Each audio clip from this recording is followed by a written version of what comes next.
ആഗ്രഹം സഫലീകരിച്ച് ഏകദേശം സഫലീകരിച്ച ഒരു മോഡിൽ എത്തിക്കഴിഞ്ഞു. എന്നിട്ട് ഇവിടെ ഇരിക്കുന്ന ഒരു സന്തോഷത്തിലാണ് ആക്ച്വലി. കാരണം അത് നടത്തി തന്ന ദിലീപായിരുന്നു, പ്രതീക്ഷയായിരുന്നു, സുജിത്തായിരുന്നു. ഒരുപാട് സന്തോഷം. Thank you so much.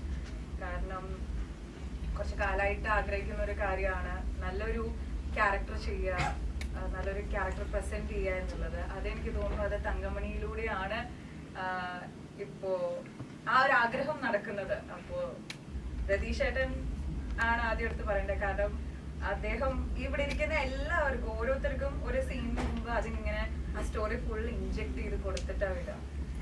അപ്പൊ നമുക്ക് ആ ഒരു സെറ്റില് ആരെ കണ്ടാലും ദിലീപേട്ടനെ കണ്ടുകഴിഞ്ഞാൽ തമിഴില് അവിടുത്തെ ആളാണ്. ഇപ്പോ നീത ചേച്ചിയുടെ ക്യാരക്ടർ ആണെങ്കിൽ അതേപോലെ രതീഷേട്ടനും സ്ക്രിപ്റ്റും ഡയറക്ഷനും ആണെങ്കിൽ കൂടെ നമ്മള് അവിടെ ആരോ ആയിട്ട് അദ്ദേഹം ഈ പറഞ്ഞ പോലെ ദിലീപേട്ടൻ പറഞ്ഞു 3 മാസത്തോളം അവിടെ ഉണ്ടായി അതിനെപ്പറ്റി എല്ലാം പറഞ്ഞിട്ട് ചെയ്ത ഒരു മൂവിയാണ്. അപ്പോൾ അത് നമുക്ക് ആളുടെ കണ്ണിലൂടെ ശരിക്കും കാണാം. അപ്പോൾ അങ്ങനെ ഒരു മൂവി എനിക്ക് ഭാഗമായി, ഞാൻ അതിൽ ഭാഗമാവാൻ പറ്റിയതിൽ എനിക്ക് ഒരുപാട് സന്തോഷമുണ്ട്.